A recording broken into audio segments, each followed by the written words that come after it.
The first reports of the Specter Moose didn't come from hunters.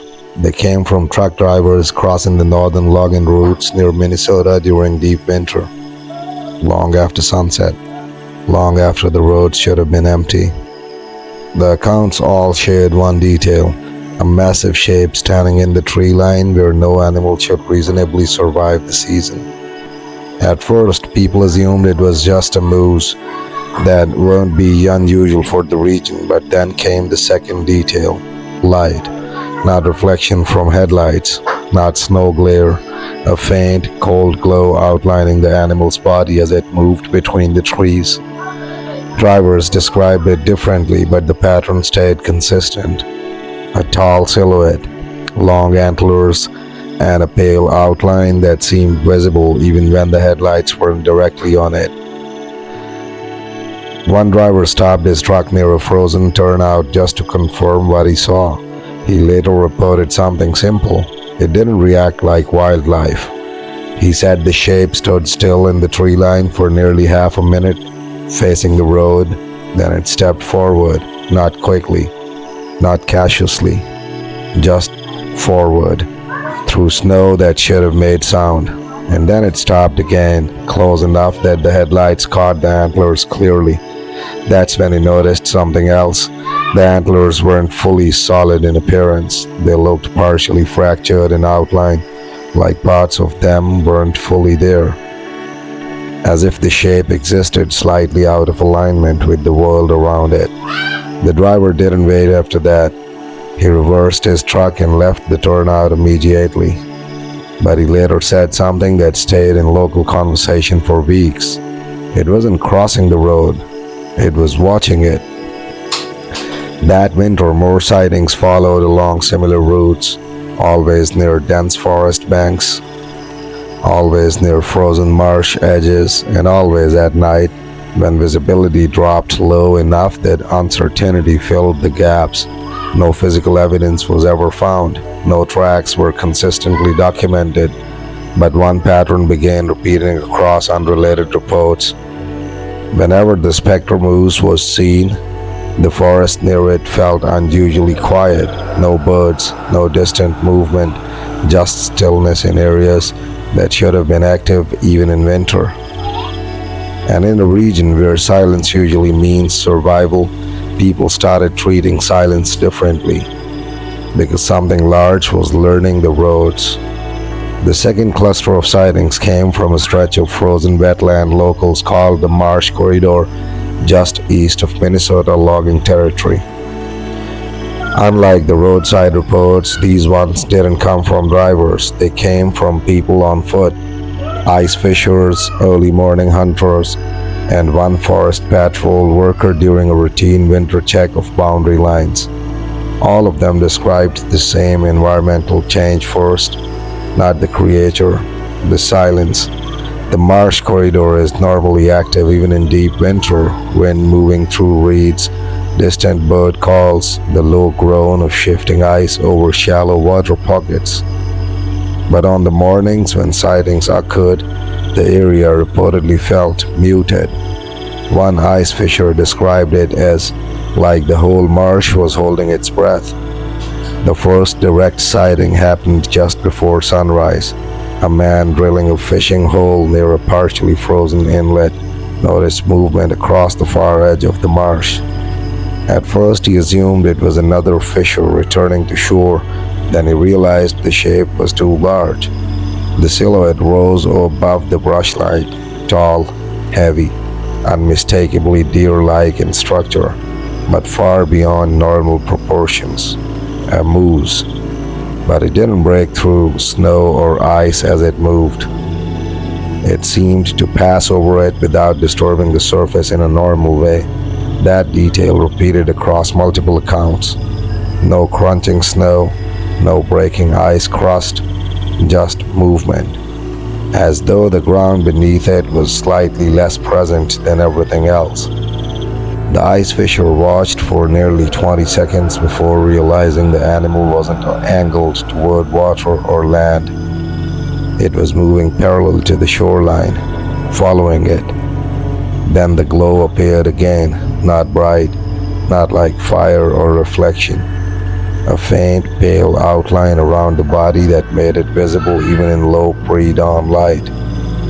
The witness later said it felt less like seeing an animal and more like seeing the idea of one moving. He left the marsh immediately.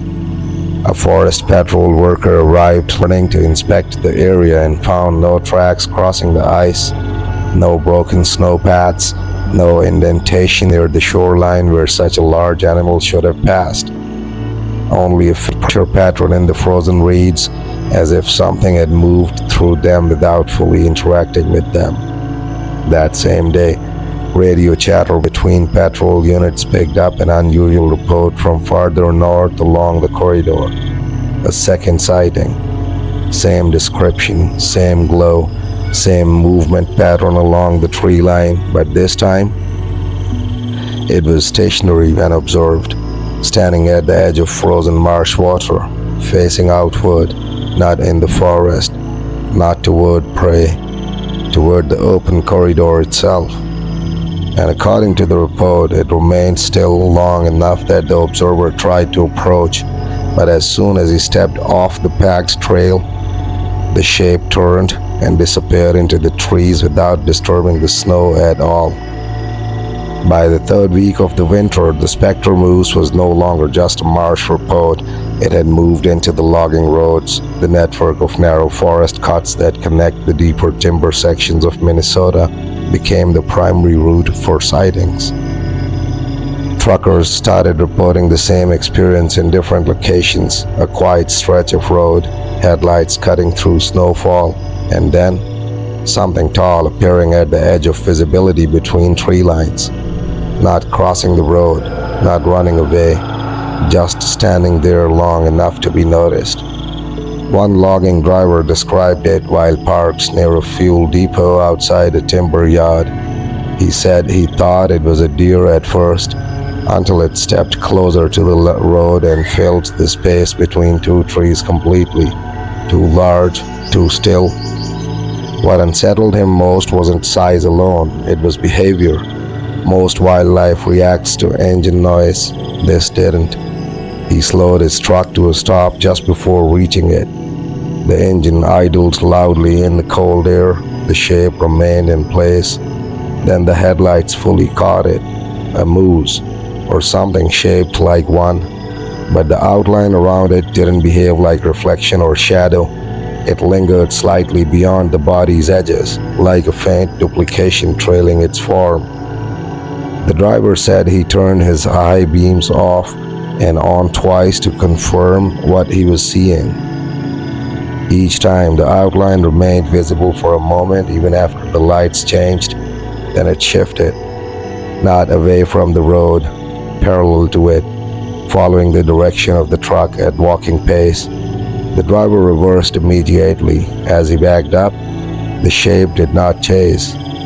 It simply stayed aligned with the road, moving in the same direction until it blended into the tree line again. When he turned with another trucker 20 minutes later, there was nothing there.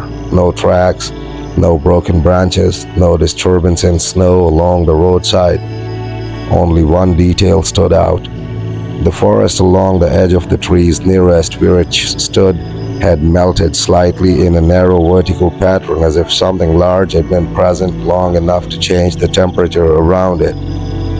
That night, multiple drivers began avoiding that section of logging road entirely, not because of sightings, because of timing.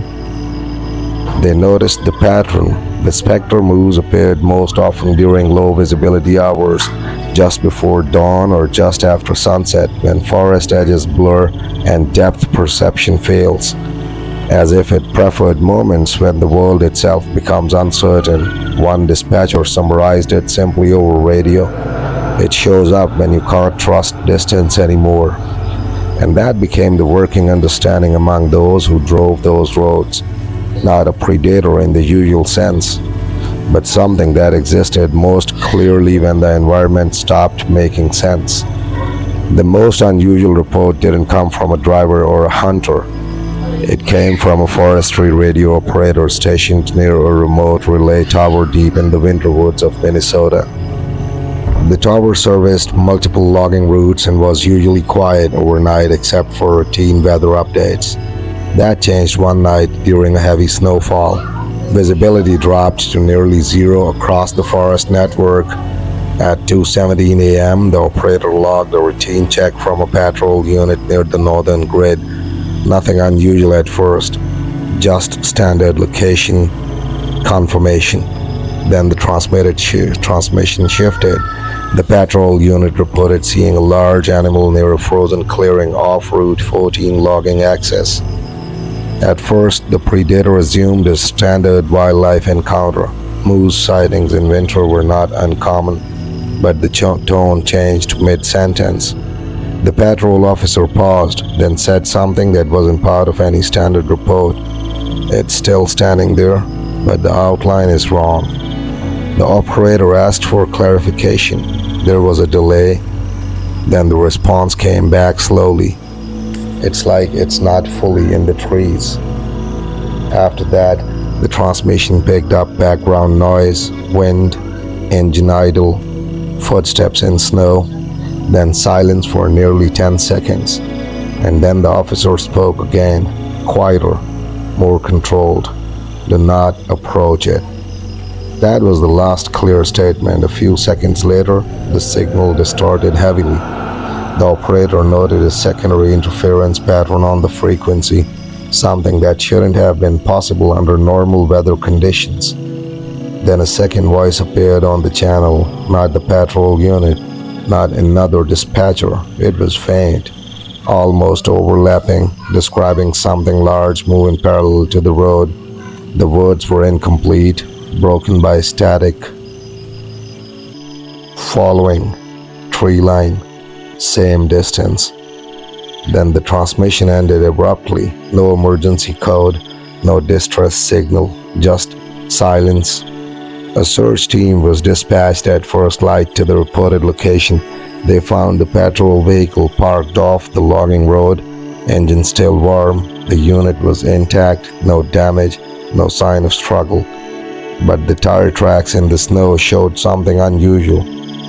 The vehicle had stopped suddenly, then reversed for nearly 30 meters, and alongside its path were faint impressions in the snow, not hoof prints in the traditional sense, not fully defined, just elongated disturbances running parallel to the road edge, like something had been pacing the vehicle at matching speed before disappearing into deeper forest.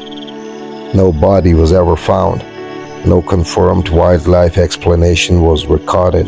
But after that night, dispatchers began logging a new unofficial category in internal notes: silent presence reports. Encounters where the Specter Moose was not seen clearly, but behavior in the environment suggested something was there, and always nearby, not chasing, not fleeing, just maintaining distance alongside human movement. By the time the winter deepened across Minnesota, the Specter Moose reports stopped being treated as isolated incidents. They started forming clusters around specific stretches of forest road, especially where logging cuts met older, untouched timber. One of those locations was known locally as Pine Hollow Line, a narrow service road bordered by dense spruce and frozen marsh pockets. A logging crew working there reported the most detailed encounter yet.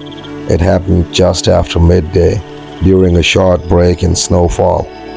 3 workers were standing near their truck when one of them noticed movement in the tree line about 50 meters ahead. At first, it looked like a normal moose stepping between trunks.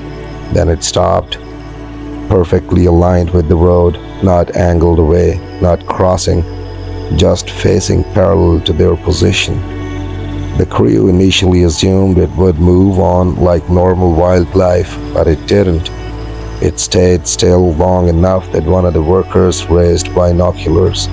That's when he noticed the outline, a faint pale edge around the animal's body that did not match sunlight or shadow direction. Even under overcast sky, the glow remained consistent, soft, almost detached from the environment around it. One of the workers joked nervously that it looked too clean to be real. Then the animal moved, not forward, not backward. It shifted sideways, step by step, maintaining exact distance from the road as the crew watched. Every movement matched their position as they slowly walked along the roadside. When they stopped, it stopped. When they stepped forward, it moved in parallel.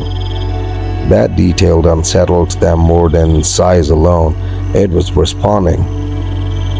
After several minutes, one of the crew members decided to test it.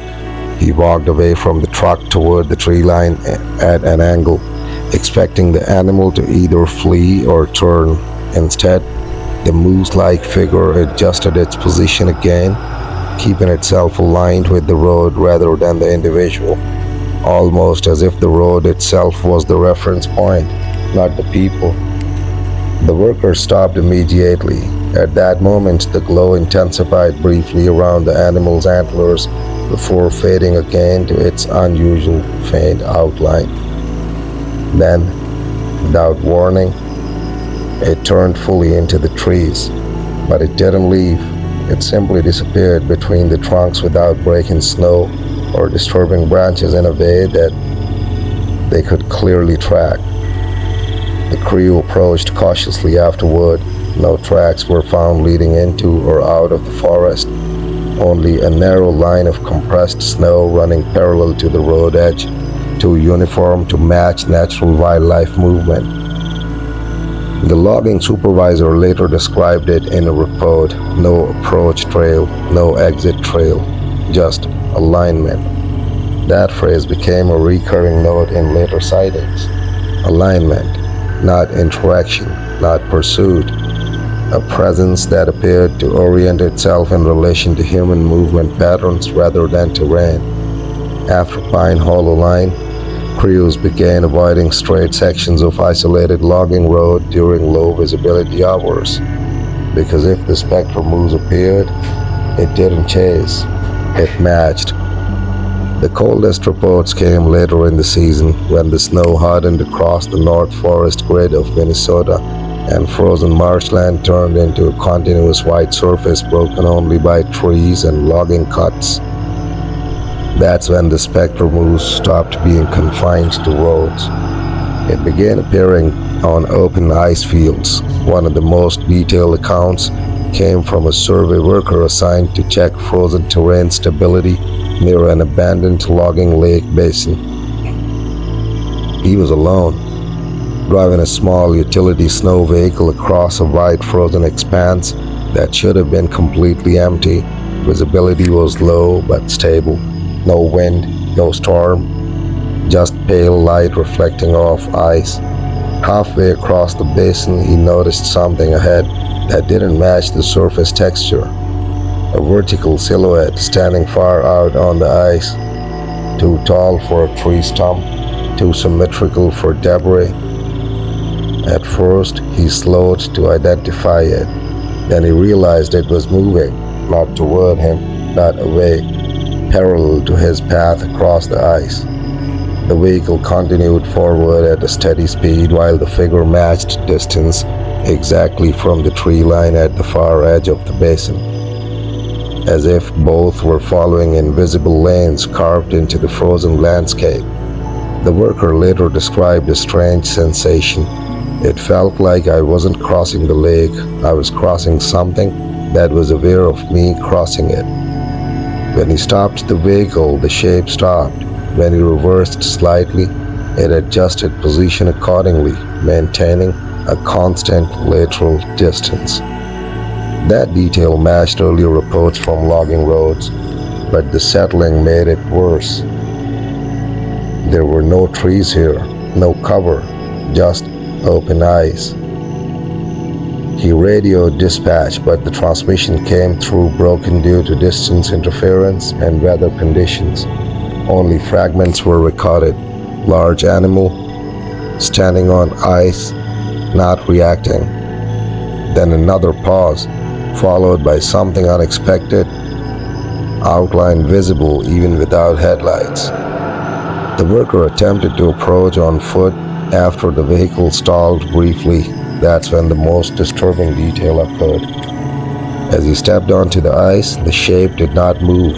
It remained fixed, but the faint glow around it extended slightly outward across the ice surface in a narrow band, like a boundary marking its position.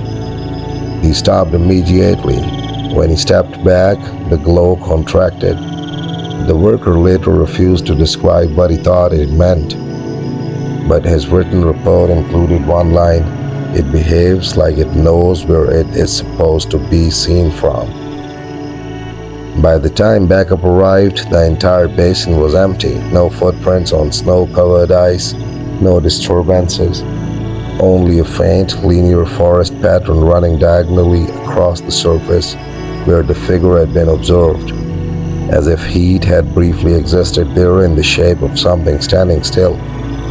After that incident, winter operations across the northern basin were reduced, not because of danger reports, but because of uncertainty. No one could determine what condition triggered sightings, only that when visibility, isolation, and silence aligned, the Specter Moose appeared. And it did not behave like something passing through the forest. It behaved like something observing how it was being observed. After the ice field incident, the forestry department finally sent a proper survey unit to map repeated sighting zones across the northern grid of Minnesota. The goal was simple on paper: find patterns, identify terrain features that might explain the Specter Moose reports. The team set up motion sensors, thermal cameras, and ground tracking stations along 3 key logging corridors and 2 frozen marsh basins. For the first 2 nights, nothing unusual appeared. Standard winter wildlife, normal temperature shifts, no anomalies. On the 3rd night, the system began registering irregularities across multiple sensors at once. Not movement, absence of movement behaving inconsistently. One thermal unit near Pine Hollow line recorded a large heat signature standing in the tree line for roughly 40 seconds. Then it vanished without directional movement, not retreat pattern, no crossing trail, just disappearance. Simultaneously, ground sensors near the frozen marsh basin recorded pressure changes moving parallel to the logging road grid at a constant speed, matching earlier witness descriptions exactly. The survey team initially assumed equipment error until multiple systems began failing at the same time. One camera feed froze on a static image of empty trees, but the audio channel continued transmitting environmental sound: wind, ice cracking, and then silence, followed by a low distortion pulse that wasn't identified as natural interference. The operator on duty noted it as non-random signal fluctuation, but did not escalate immediately. Minutes later, a motion alert triggered on a remote unit placed near the ice field basin from segment 6.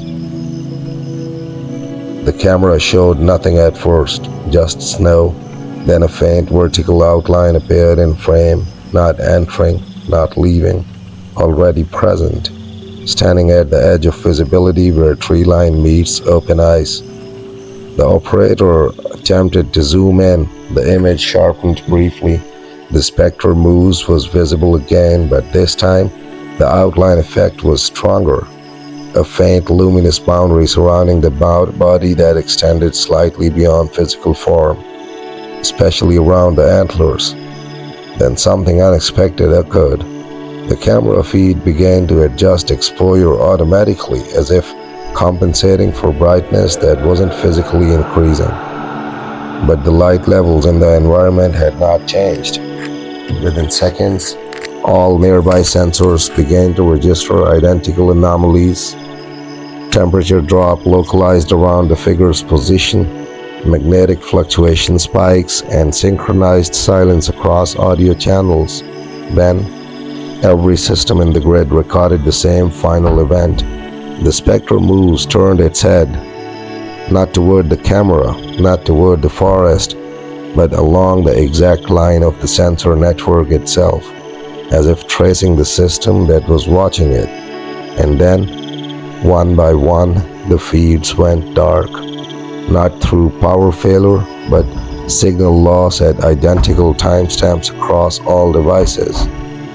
When technicians arrived the next morning, no physical damage was found, no broken equipment, no environmental cause, only one consistent detail across every side.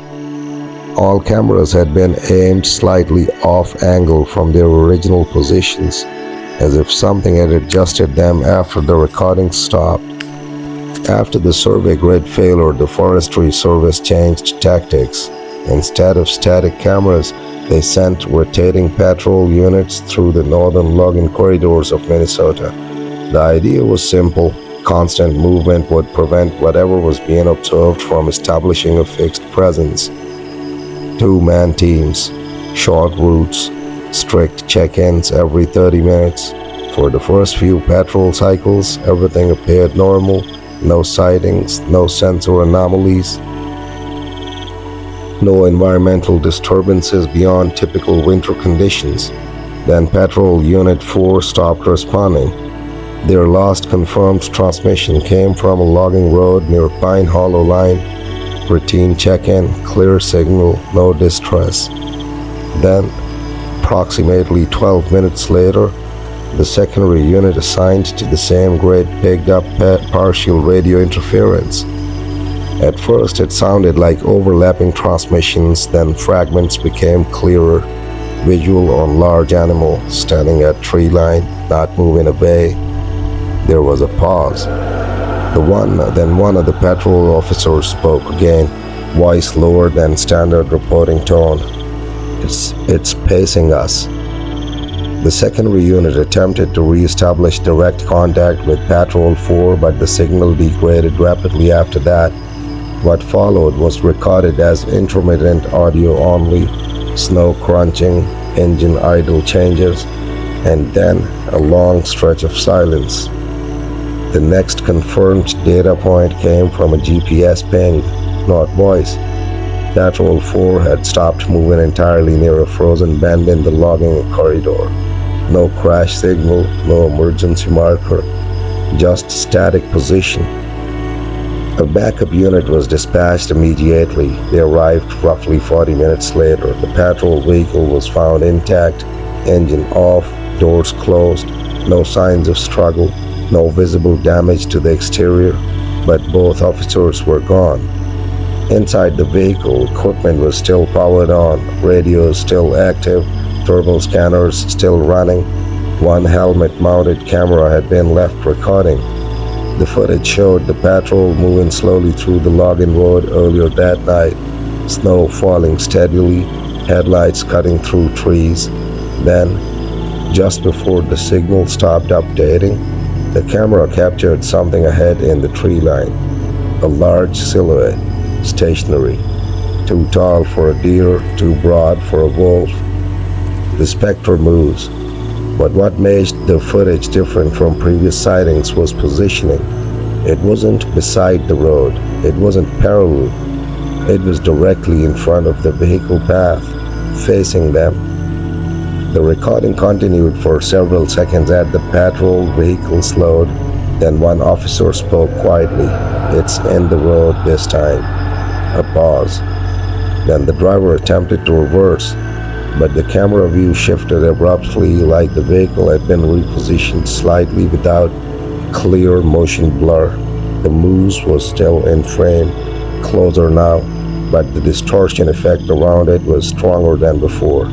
A faint boundary of light surrounding by the body, as if the shape existed slightly out of phase with the environment. Then the feed cut. When the search team reviewed the site afterward, there were no tracks crossing the road, no drag marks, no broken snow. Only a narrow corridor of compressed snow running parallel along the tree line again, ending exactly where the patrol vehicle had stopped. But now there was a second pattern beside it, a lighter impression, smaller pacing, following the same route for a short distance before disappearing into the forest. That detail was never officially explained, but it was added to internal notes under a single line. Multiple presence behavior confirmed under field conditions. After Patrol 404 vanished, the northern logging grid in Minnesota went into restricted operation. No single explanation was offered publicly, but internally, movement was reduced, patrol spacing was increased, and night travel was discouraged entirely. Still, the reports didn't stop. They only changed format. Instead of visual sightings, operators began receiving audio anomalies across multiple radio channels used in the forest network. At first, it was dismissed as signal interference caused by winter storms and dense tree cover, but the pattern repeated too consistently to ignore. Every time a channel picked up static in the same region, a structured sequence of sound followed. Not speech in a normal sense, more like fragmented communication layered beneath noise. One dispatcher logged it like this: large presence confirmed, matching movement along corridor, distance maintained, then silence. Then the interference would end abruptly. A technician stationed near a relay tower outside Pine Hollow Line decided to manually record the frequency during one of these events. What he captured was later reviewed by 3 separate analysts. The recording contained overlapping transmissions from different patrol routes at once, but something unusual stood out. All of them converged at the same moment, a shared observation. The animal is not crossing the road, it is pacing the grid. That phrase repeated across multiple channels, sometimes fragmented, sometimes complete. Then a new layer of interference appeared, low frequency, sustained, not part of any known communication system in the region. It rose slowly beneath the radio chatter, like a secondary signal embedded in the environment itself. One analyst described it later as a presence marker rather than communication. At the exact moment the signal intensified, every active patrol unit in the grid reported identical conditions. Silence in the surrounding forest, no wind, no ambient wildlife movement, and a visible absence of disturbance along snow-covered ground. Then, across 3 separate channels, the same final transmission occurred. It knows the pattern now. After that, all audio channels dropped simultaneously, not one by one, at once. When engineers checked the equipment, nothing was physically wrong, no damage, no interference source identified, but every receiver in the affected zone had one consistent anomaly. The last recorded signal direction pointed not outward from the forest, but inward, toward a central point deep within the logging grid, a location that, according to mapping records, did not contain any road, structure, or known terrain feature, only dense forest and frozen marshland, the same region where all sightings had originally begun. By this point, field crews stopped calling it an animal encounter and began referencing it as pattern presence, something that did not roam randomly but returned repeatedly to mapped movement lines. And if studying the structure of human activity across the forest itself, the final confirmed field operation in the northern grid of Minnesota took place during a sudden whiteout storm that arrived without warning. Visibility dropped within minutes. Wind erased ground definition completely. Even marked logging roads became indistinguishable from open forest. Despite conditions, one last patrol team was already inside the system when they were instructed to hold position and wait for extraction. At 3:40 a.m., they reported being stationary near a frozen marsh junction. No movement, no sightings, standard conditions. Then the tone of communication changed again. The first usual report was environmental. Snow stopped moving near us. The dispatcher asked for clarification. The response came slower this time. It's like there's a gap in the storm. Seconds later, thermal equipment on the patrol vehicle began fluctuating, not detecting heat signatures in the environment, detecting structured absence, areas where temperature readings failed to behave consistently with snowfall intensity. Then came visual confirmation. One officer reported something at the edge of visibility beyond the headlights, a vertical shape standing just outside the vehicle's reach of light. The Specter Moose, but this time it was not along a road, not at a tree line. It was inside the whiteout itself, perfectly aligned with the storm boundary, as if positioned between movement and stillness. The officer described it calmly at first. It's not moving with the wind. Then, after a pause, it's not moving at all. The second officer activated external floodlights. The beams cut through the storm briefly. The shape became visible, large, moose-like, but the outline effect was stronger than any previous report. A faint pale boundary surrounding the body that remained stable even as snow passed through it. Not reacting to weather, not interacting with visibility conditions, simply existing in a fixed position relative to the patrol unit. Then something changed. The patrol vehicle's compass system began to drift, not randomly, in a slow, steady rotation pointing toward the same external direction, directly aligned with the figure outside.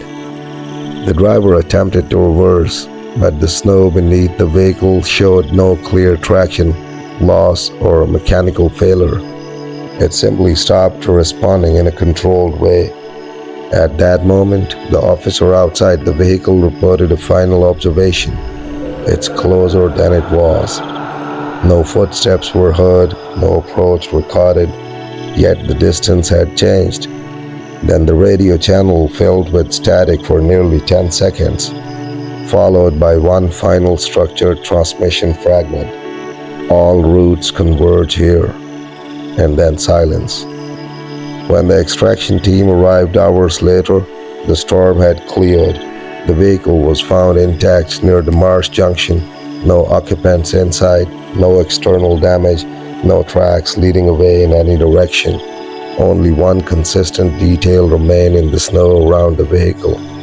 A faint, curved impression line circling the site at a consistent radius, as if something had moved around it in a complete loop, not attacking, not fleeing, just completing a full observation path. After that operation, all northern grade patrols were suspended indefinitely.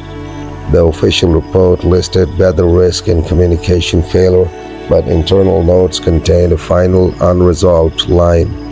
Entity demonstrates environmental alignment behavior under total visibility loss conditions.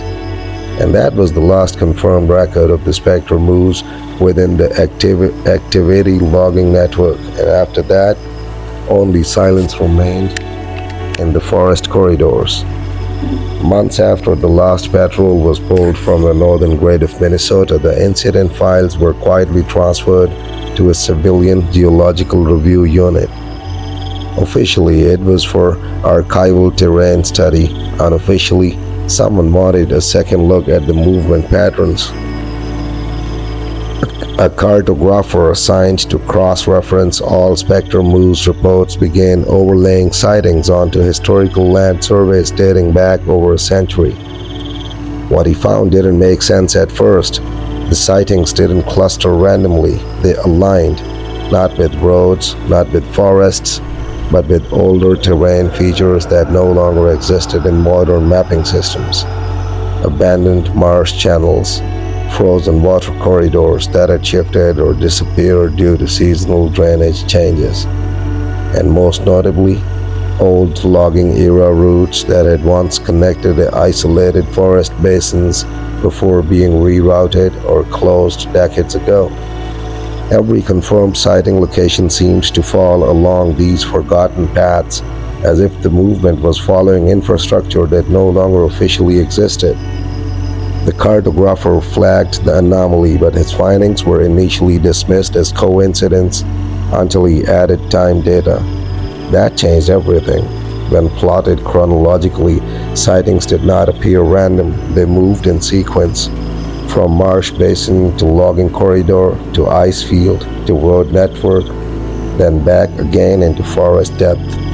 A looping pattern, a circuit, not migration, traversal, like something was moving through a complete system beneath the visible terrain of Minnesota. The final internal review of the Specter Moose file in Minnesota was never intended to produce conclusions, only closure, but the data refused to settle. Every attempt to define the phenomena kept circling back to the same limitation. It only appeared when the landscape was unstable, snowfall transitions, ice-thaw cycles, flooding corridors, storm whiteouts. In every recorded case, environmental change preceded observation, not by minutes, but by conditions, as if the region itself had to become temporarily uncertain before the sightings could occur. One analyst summarized it in a final written note: "It does not enter the forest becomes it." The statement was never officially approved, but it remained in the archive. Months later, a final unverified report surfaced from a remote service worker checking abandoned logging corridors near the northern basin. No radio log was filed, only a handwritten note submitted after reassignment. It described a single early morning drive through a clearing after fresh snowfall. No wind, no tracks except his own. Then, at the edge of the tree line, he saw something standing still. A moose-shaped figure, tall, motionless, but not fully anchored to the ground in the way living animals should be. He wrote that the snow around it did not compress normally. It settled differently, like the space beneath the animal was slightly out of sync. He did not approach, he did not report live. He only noted one observation before leaving the area. It was already there before I arrived. And one final line at the bottom of the page: "If it moves through anything, it is change." After that submission, no further sightings were officially logged, not because the report stopped, but because conditions stabilized across the monitored grid. Winter passed, flood cycles ended, whiteout activity diminished, and the forest corridors returned to normal seasonal behavior. But the last review meeting closed with an unresolved acknowledgement. Nothing had been contained, nothing had been explained, only observed during moments when the land itself stopped behaving predictably. And somewhere in the archive, beneath sealed reports and redacted logs, one final classification remained unchanged: Specter Moose, active only during environmental transition states, meaning it was never truly absent, only waiting for the next shift in the landscape. Because in the end, it was not something moving through the forest. It was something that appears when the forest stops being certain to itself.